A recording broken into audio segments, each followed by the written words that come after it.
ఈ రోజు మనం వైజాగ్ లో జరిగిన ఇండియా వర్సెస్ శ్రీలంక ఉమెన్స్ మొదటి టీ20 మ్యాచ్ హైలైట్స్ గురించి మాట్లాడుకుందాం. వరల్డ్ కప్ గెలిచిన జోష్ లో ఉన్న మన టీమిండియా టీ20 సిరీస్ ను కూడా అదిరిపోయే విజయంతో స్టార్ట్ చేసింది. అసలు మ్యాచ్ లో ఏం జరిగింది, స్మృతి మందన క్రియేట్ చేసిన రికార్డ్ ఏంటి, జోమియో రోడ్రిగ్స్ ఇన్నింగ్స్ ఎలా సాగింది, పూర్తి వివరాలు ఈ వీడియోలో చూద్దాం. మన ఛానల్ని సబ్స్క్రైబ్ చేసుకోకపోతే వెంటనే సబ్స్క్రైబ్ చేసుకోండి. వీడియోని చివరి వరకు చూడండి. నిన్న వైజాగ్ వేదికగా జరిగిన మొదటి టీ20లో ఇండియా శ్రీలంకపై 8 వికెట్ల తేడాతో ఘన విజయం సాధించింది. టాస్ గెలిచిన ఇండియా బౌలింగ్ ఎంచుకుంది.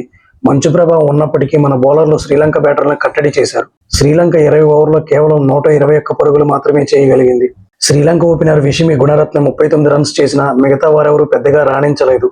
ఈ మ్యాచ్ ద్వారా మన బౌలింగ్ అటాక్ లో కొత్త ముఖాలు మెరిశాయి. ముఖ్యంగా క్రాంతి గౌడ్ తన మొదటి అంతర్జాతీయ టీ20 వికెట్ తీసింది. శ్రీలంక కెప్టెన్ చమీర ఆటపట్టును క్లీన్ బౌల్డ్ చేసి అద్భుతమైన ఆరంభాన్ని ఇచ్చింది. అలాగే డెబ్యూటెంట్ వైష్ణవి శర్మ వికెట్ తీయకపోయినా 4 ఓవర్లలో కేవలం 16 రన్స్ మాత్రమే ఇచ్చి చాలా పొదుపుగా బౌలింగ్ చేసింది. దీప్తి శర్మకు కూడా ఒక వికెట్ పడింది. ఇక 122 పరుగుల టార్గెట్ తో బరిలోకి దిగిన ఇండియాకు షఫాలి వర్మ రూపంలో ఎర్లీ షాక్ తగిలింది. కానీ అక్కడి నుంచి జోమియో రోడ్రిగ్స్ మరియు స్మృతి మందాన ఇన్నింగ్స్ ను చక్కదిద్దారు. ముఖ్యంగా జోమియో రోడ్రిగ్స్ గురించి చెప్పుకోవాలి. తన 14వ టీ20 హాఫ్ సెంచరీతో అదరగొట్టింది.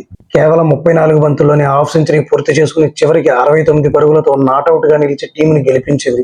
కెప్టెన్ హర్మన్ ప్రీత్ కౌర్ కూడా చివరిలో జోమియోకి మంచి సపోర్ట్ ఇచ్చింది. ఈ మ్యాచ్ లో ఒక స్పెషల్ రికార్డు కూడా నమోదైంది ఫ్రెండ్స్. మన స్టార్ ఓపెనర్ స్మృతి మందాన టీ20 ఇంటర్నేషనల్ లో 4000 పరుగులు పూర్తి చేసుకున్న మొట్టమొదటి ఇండియన్ ఉమెన్ క్రికెటర్ గా చరిత్ర సృష్టించింది. వరల్డ్ క్రికెట్ లో ఈ ఘనత సాధించిన రెండో బ్యాటర్ గా స్మృతి కావడం విశేషం.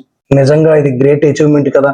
మొత్తానికి 14.4 ఓవర్లోనే టార్గెట్ ని ఫినిష్ చేసి 5 మ్యాచ్ల సిరీస్ లో ఇండియా 1-0తో లీడ్ లోకి వెళ్ళింది.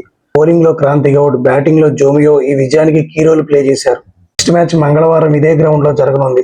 మరి ఆ మ్యాచ్ అప్డేట్స్ తో మళ్ళీ కలుద్దాం. ఈ వీడియో మీకు నచ్చితే లైక్ చేయండి, మీ ఫ్రెండ్స్ తో షేర్ చేయండి. మరిన్ని లేటెస్ట్ క్రికెట్ అప్డేట్స్ కోసం మన ఛానల్ ని సబ్స్క్రైబ్ చేసుకోండి. జై హింద్.